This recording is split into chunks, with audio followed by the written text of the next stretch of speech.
मेरा जादू चल रहा है। हाँ बोलो क्या प्रॉब्लम है? लंदन से आने के बाद मैंने मन्नत मांगी थी कि गांव के मंदिर जाऊंगी। अगर घर में कहूंगी तो कोई मुझे जाने नहीं देगा, तो मुझे वहाँ लेकर चलो ना। ले चलूंगा, लेकिन बदले में मुझे क्या मिलेगा? 100 रुपए। ओह कम लग रहा है, 200 चलेंगे? उसकी कोई जरूरत नहीं, फ्री में ले चलता हूँ। तुम जाओ।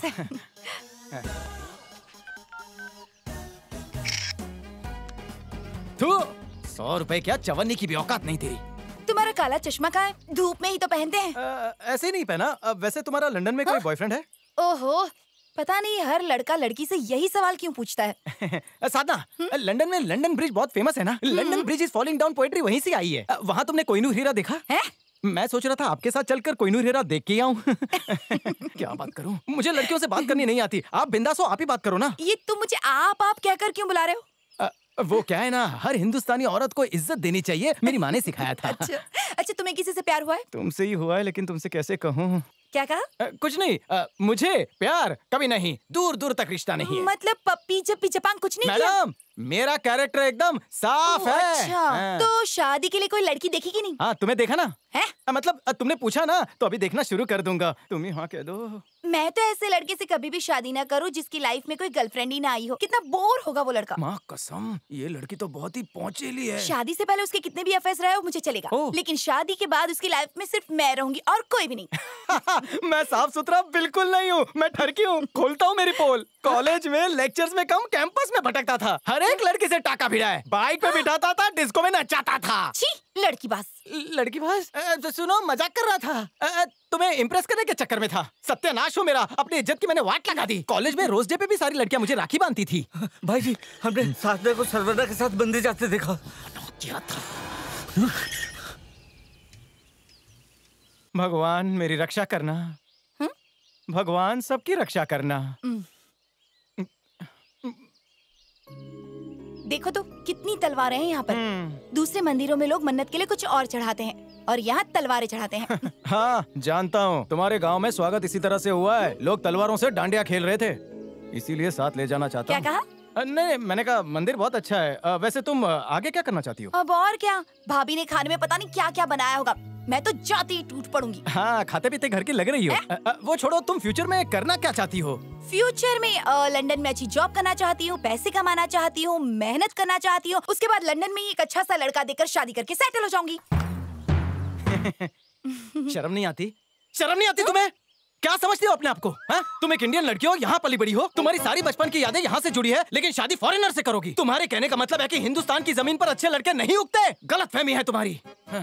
तुम जैसे लोग खुदगर्ज होते हैं। क्या समझती हो अपने आप को? यहाँ की तुम्हारी पैदाइश है, लेकिन पढ़ाई लिखाई विदेश में करोगी, फिर वापस चली आओगी। कुछ दिन माँ बाप के साथ बिताकर फिर चली जाओगी, क्योंकि वहाँ पैसे बहुत ज्यादा हैं। पैसे कमाने की लालच में तुम लोग यहाँ ना शादी करके वहाँ शादी करके सेटल होना चाहते हो। तुम जैसे लोग अपने देश को बाहर के मुल्कों के सामने कमजोर समझते हो, उसका मजाक उड़ाते हो। बच्चे वहाँ इंग्लिश बोलना तो अच्छी तरह सीख जाते हैं, लेकिन अपनी मातृभाषा बोलने में शर्म आती है उन्हें। वो कभी सीख ही नहीं पाते और आखिरकार रो धो के दुखी होके वापस अपने देश लौट आते हो। और ड्यूटी फ्री से कौन सा सामान उठा कर लाते हो? वो सस्ती वाली चॉकलेट्स, वही बदबूदार परफ्यूम्स और बॉडी स्प्रे, और वहाँ से ऐसे इंपोर्टेड टी शर्ट्स और अंडरवेयर्स लेकर आते हो जो यहाँ से एक्सपोर्ट होते हैं। पहले तो नई चीजें खुद यूज कर लेते हो, पुरानी होने के बाद यहाँ भेजते हो और एक नया शौक पाल लेते हो। हर चीज की फोटो खींचते हो, कार चलाते वक्त फोटो, नहाते वक्त फोटो, खाते वक्त फोटो, हर जगह फोटो ही फोटो खींचते रहते हो। दरअसल तुम दिखाना चाहते हो कि तुम बहुत खुश हो, लेकिन असल में तुम खुश नहीं दुखी होते हो। किस्मत वाले हैं वो गोरे लौंडे जो हमारी देश की लड़कियों से शादी करते हैं और हम यहाँ पर कुंवारे लटक जाते हैं। मैं तो बस इतना ही कहूंगा, तुम हिंदुस्तानी हो, हिंदुस्तानी लड़के को पहला चांस दो। मैं एक हिंदुस्तानी हूँ, इसलिए मेरे अंदर का हिंदुस्तानी खून उबल रहा है। अगर तुमने मेरी इजाजत के बगैर लंदन जाकर शादी की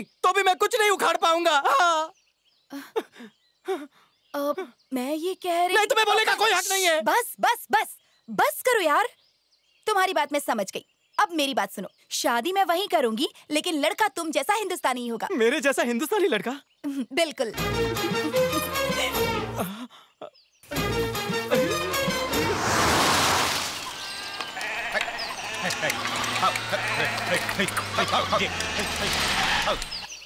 जाओ रास्ता खाली करो। जाओ बकरियों को। साइड कर इसको। ये देखो अक्ल नहीं है क्या? बीच सड़क पे लोग चला रहा है। चल हट हट हट, निकल साइड में कर। साइड में साइड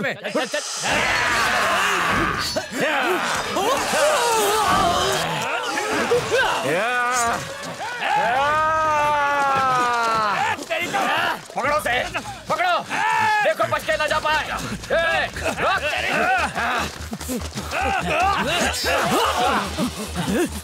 पकड़ो से।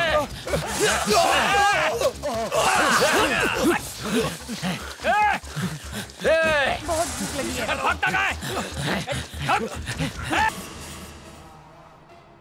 दिमाग खराब है क्या? जब तक हम उन्हें मारेंगे नहीं, ये झगड़ा कभी खत्म नहीं होगा भैया। इसीलिए मैंने रखो। उनकी नफरत का जवाब मैंने आज तक नहीं दिया, पर आज सब पर पानी फिर गया। किसकी इजाजत है तुम मंदिर गई? हाँ, भगवान के दर्शन को गई थी। अगर तुम्हें कुछ हो जाता तो?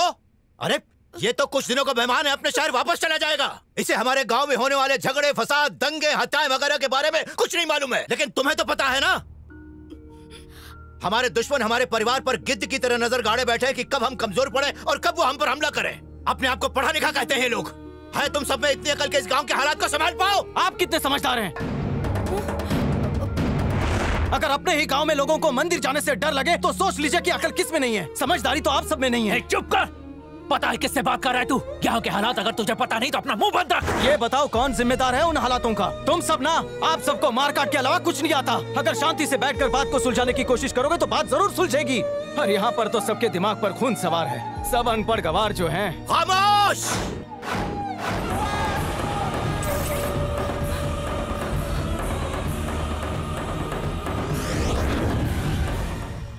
तुम्हें कोई कॉलेज का इश्यू लग रहा है क्या? प्यार के नाम पर या रैगिंग के नाम पर होने वाली कोई छोटी मोटी फालतू से लड़ाई है जो आज हुई और कल कैंटीन में बैठकर सुलझा ली? ये सिर्फ दो गांवों और दो जातियों के बीच की नहीं, कितनी पीढ़ियों से चली आ रही परंपरा दर परंपरा अपने हक को जीतने की लड़ाई है। इस गांव में हर कोई पढ़ा लिखा है, लेकिन फिर भी मंदिर के उत्सव के लिए हमें न जाने कितने लोगों को बंदी बनाना पड़ता है। बचाव के लिए कितनी पुलिस तैनात करनी पड़ती है। इस गांव के हालात ऐसे होने की कोई ना कोई वजह है। हम में से हर एक का जन्म होते ही दूसरी जाति से नफरत के लिए हमें घुट्टी पिला दी जाती है और नतीजा यह है कि वो नफरत हमारे रगों में दौड़ती है। यह ऐसी समस्या नहीं है जो बातचीत से सुलझ जाए। अगर दो जातियां सामने आएंगी तो खून की नदियां बहेंगी। एक को अपनी गलती का एहसास हो जाए तो फिर भी कोई नतीजा नहीं निकलेगा। और तुम क्या कह रहे हो? I am uneducated. Soundara Pandey, M.Tech from BITS Pilani. Uma Maheshwari my wife, integrated mathematics from the same university. Not only from the same university but from the same district. हम दोनों ने लव मैरिज की थी। जब हम लोग प्यार में थे तो हमने एक दूसरे के दिल और दिमाग को समझा था। कभी जाति नहीं देखी, कभी गांव नहीं देखा। लेकिन दोनों गांव के लोग जो पहले से ही कट्टर दुश्मन थे, वो लोग हमारे प्यार के भी कट्टर दुश्मन बन गए। लेकिन मेरे पिताजी, जो हमारे इस गांव के सरपंच भी थे, उन्हें लगा कि नफरत खत्म करने का यही सबसे अच्छा तरीका है। इसीलिए उन्होंने मुझे उमा से शादी करने की इजाजत दे दी। शादी कर ली हमने। दिल में कितने अरमान लिए, सपनों को सजाए, नया जीवन शुरू करने की खुशी में हम इस गांव में आ गए। लेकिन पिताजी, उनकी उन लोगों ने हत्या कर दी थी। मेरे सामने मेरी माँ के आंसू थे। पूरी तरह रोते मेरे भाई बहन थे जो कुछ भी जानते नहीं थे। दुश्मनों को बद्दुआएं देती गांव की औरतें थी। बूढ़े और जवान आदमियों की वो भीड़ थी जो हमारे इस नुकसान का बदला लेने के लिए अपने खून का कतरा कतरा बहा देने को तैयार थी। हम दोनों की शादी होते ही हमारा घर परिवार, हमारा सब कुछ, सब तबाह हो गया। दोनों गांवों में हर तरफ लाशें बिछ गई थी। फिर भी मैंने खुद को शांत किया। लेकिन इसके घर में पहले तुम जाके इस बेशर्म लड़की को मार दो, साथ में उसके पति को भी मार दो और उसके खानदान को भी। उसकी जात को खत्म कर दो और गांव को भी जला दो। कोई बचना नहीं चाहिए। मार दूंगा, सबको खत्म कर दूंगा। और मैं ये प्रण लेता हूँ, इस बच्चलन को बचाने के लिए अगर कोई भी सामने आया तो मैं उसे भी काट डालूंगा। सही कहा मुन्ना। अपने गांव को तड़पता देख मैं भी तड़प रहा था। मैं कभी हिंसा का सहारा नहीं लेना चाहता था। उस दिन इसके कारण मैंने तलवार फेंकी तो आज तक कभी दोबारा नहीं उठाई। जबकि उसके बाद भी न जाने कितने ऐसे मौके आए। जिस डर में ये रोज जीती है, ये सोच सोचकर कि आज मैं घर लौटूंगा या मेरा मृत शरीर, कोई उस दर्द को नहीं समझ सकता। इस लड़ाई में अगर मैं मारा गया तो हमारे बच्चे भी बदले की आग में उसी तरह जलते रहेंगे। हमने तय किया कि हम खुद के बच्चे पैदा नहीं करेंगे। हमारे तो पहले से ही 2 बच्चे हैं। दरअसल हम चाहते थे कि हमारी आने वाली पीढ़ी इस डर से दूर शांति से जिए। इसलिए हमने अपने बच्चों को ही नहीं, गांव के हर बच्चे को पढ़ने के लिए इस गांव से बाहर भेज दिया। मालूम नहीं कि मैंने सही किया या गलत किया, पर मुझे मिलने वाला इंसान जब मुझसे प्यार से बात करता है तो मन को एक शांति मिलती है कि मेरा फैसला गलत नहीं था। पर हमें शायद अभी और भी सभ्य बनने की जरूरत है।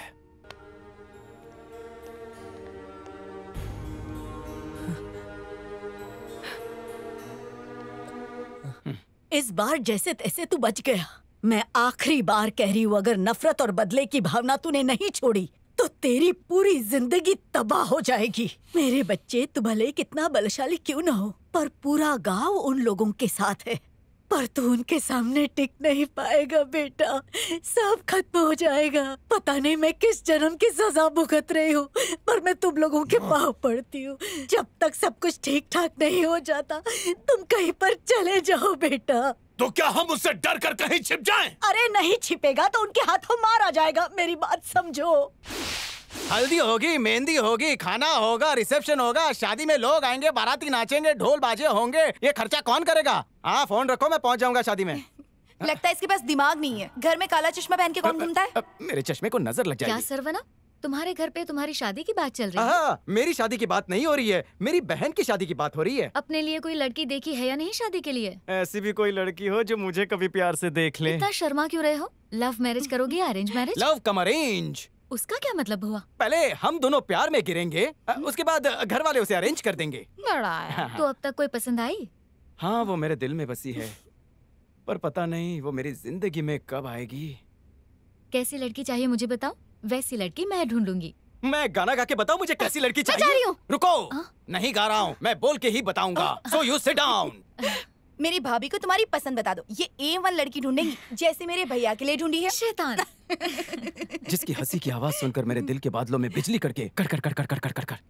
जब हवा में उसकी सुनहरी जुल्फे लहराएं, तो मेरे अंदर का शायर भी फुदक के बाहर आ जाए। मेरी आशिकाना शायरियां सुनकर उसका रोम रोम गुलाब के फूल की तरह खिल जाए।